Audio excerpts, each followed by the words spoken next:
Question 1, what is the seed rate for hybrid rice?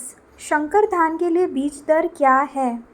Options है 100 KG per hectare, 20 KG per hectare, 60 KG per hectare या 45 KG per hectare. Hybrid धान के लिए बीज दर 20 KG per hectare होता है। Question 2, which nutrient toxicity results in browning of rice? किस पोषक तत्व के विषैलापन के कारण चावल भूरा हो जाता है? ऑप्शंस है magnesium toxicity, sodium toxicity, ferrous toxicity या बोरॉन टॉक्सिसिटी। इसका सही आंसर है फेरस टॉक्सिसिटी।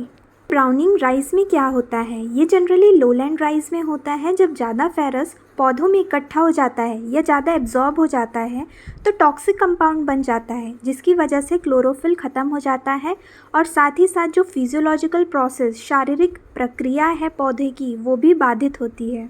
आयरन टॉक्सिसिटी के कुछ सिम्टम्स जैसे कि शुरुआत में लीफ टिप्स पर्पल कलर के दिखाई देते हैं और उसके बाद वो झुलसे हुए दिखाई देते हैं। फेरस टॉक्सिसिटी के लिए टॉलरेंट वैरायटी जो है राइस की वो है Phalguna variety. Question 3, purpose of beushening in paddy is? धान में ब्यूशनिंग लगाने का उद्देश्य है। ऑप्शंस है to control weeds, to optimize crop stand, to provide soil aeration या all of the above. Beushening paddy में क्या होता है? इसमें नई फसल के 4 से 6 सप्ताह बाद हल्के देसी हल से 5 से 10 सेंटीमीटर स्टैंडिंग वाटर में 1 या 2 बार क्रॉस जोताई की जाती है। क्वेश्चन में पूछा जा रहा है ये जो ब्यूशनिंग कर रहे हैं उसका उद्देश्य क्या है? खरपतवारों को नियंत्रित करना, फसलों का अनुकूलित करना या मिट्टी में वायु संचारण प्रदान करना? तो इसका सही आंसर होगा all of the above. Question 4, major weeds found in paddy is? धान में पाया जाने वाला प्रमुख खरपतवार है। ऑप्शन है Echinochloa crusgalli, Echinochloa colonum, Phalaris minor या both Echinochloa crusgalli and Echinochloa colonum. सही आंसर है both Echinochloa crusgalli and Echinochloa colonum. Question 5, most critical stage of irrigation in rice is? चावल में सिंचाई की क्रांतिक अवस्था है। क्रिटिकल स्टेज, क्रांतिक अवस्था कहने का मतलब है ऐसा स्टेज जब पानी का बहुत ज़्यादा स्ट्रेस हो जाता है पौधे में, जिसकी वजह से जो यील्ड है बहुत ज़्यादा कम हो जाता है। ऑप्शन है tillering stage, booting stage, panicle initiation stage या फ्लावरिंग स्टेज। इस क्वेश्चन का सही आंसर है बूटिंग स्टेज, जो कि मोस्ट क्रिटिकल स्टेज है इरिगेशन का राइस में। Question 6, person who continuously eat polished rice suffer from a disease called beriberi due to deficiency of which vitamin? जो व्यक्ति लगातार पॉलिश किए हुए चावल खाता है वह किस विटामिन की कमी के कारण बेरीबेरी नामक रोग से पीड़ित हो जाता है? ऑप्शंस है विटामिन ए, सी, डी या बी। पॉलिश्ड राइस कहने का मतलब है मिलिंग प्रोसेस के दौरान राइस में से हस्क, ब्रान, जर्म लेयर को हटा दिया जाता है और सिर्फ उसमें स्टार्च बच जाता है, तो उसे पॉलिश्ड राइस कहते हैं। साथ ही साथ एक विटामिन की भी इसमें कमी हो जाती है जिसका नाम है विटामिन बी, इसका नाम है थाइमीन। ऐसा व्यक्ति जो लगातार पॉलिश हुए चावल को खाता है तो विटामिन बी की कमी के कारण उसमें बेरीबेरी नामक रोग हो जाता है।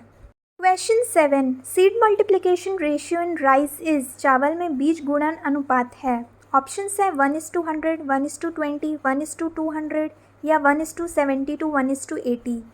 सीड मल्टीप्लिकेशन रेशियो मतलब है कि एक बीज को बोने और काटने पर उससे उत्पन्न होने वाले बीजों की संख्या को ही सीड मल्टीप्लिकेशन रेशियो कहते हैं। तो कुछ एक्सपर्ट्स के द्वारा अलग अलग क्रॉप्स की सीड मल्टीप्लिकेशन रेशियो बताई गई है। तो इस क्वेश्चन में पूछा जा रहा है कि राइस का सीड मल्टीप्लिकेशन रेशियो क्या होता है? सही आंसर है राइस का सीड मल्टीप्लिकेशन रेशियो 1:70 to 1:80 होता है। Question 8, method of system of rice intensification SRI in paddy developed by? धान में चावल संघनीकरण प्रणाली की विधि किसके द्वारा विकसित की गई? ऑप्शंस है लीबिग, पीटर डेक्रिसेंजी, हेनरी डी लॉलिनी या डी सॉस्यूर। इसका सही आंसर है हेनरी डी लॉलिनी। इन्होंने SRI मेथड पैडी में डेवलप किया था। Question 9, how much percentage of protein present in brown rice? Brown चावल में कितना प्रतिशत प्रोटीन मौजूद होता है? ऑप्शन है 5.9%, 7.9%, 6.9% या 8.9%। ब्राउन राइस कहने का मतलब कि राइस जब मिलिंग प्रोसेस से गुजरता है तो उस दौरान राइस में से सिर्फ हल पोर्शन को हटाया जाता है, बाकी जर्म और ब्रान वैसा ही रहता है, इसे ब्राउन राइस कहते हैं। ब्राउन राइस में 7.9% प्रोटीन पाया जाता है। Question 10, international year of rice is, चावल का अंतर्राष्ट्रीय वर्ष है 2004, 2008, 2016 या 2015। चावल का अंतर्राष्ट्रीय वर्ष 2004 को माना जाता है। Question 11, akiochi disease in rice is caused due to, चावल में अकियोची रोग किसके कारण होता है? ऑप्शंस है hydrogen sulphide toxicity, methane toxicity, carbon dioxide toxicity या अमोनियम टॉक्सिसिटी। अकियोची रोग चावल में हाइड्रोजन सल्फाइड टॉक्सिसिटी के कारण होता है। Question 12, parboiling is related with which crop, parboiling किस फसल से संबंधित है? ऑप्शंस है व्हीट, मेज, बाजरा, राइस। पारबॉइलिंग राइस से संबंधित होता है। पारबॉइलिंग एक प्रकार का हाइड्रोथर्मल ट्रीटमेंट है जिसके मुख्य 3 स्टेज होते हैं। पहला सोकिंग भिगोना, दूसरा स्टीमिंग भाप देना और तीसरा ड्राइंग सुखाना। CFTRI central food technological research institute Mysore का जो मेथड है पारबॉइलिंग का वो जनरली पैडी में यूज़ किया जाता है। साथ ही साथ पारबॉइलिंग धान में विटामिन B12 को भी संरक्षित करता है। Question 13, what is the cardinal temperature of rice, चावल का कार्डिनल तापमान कितना होता है?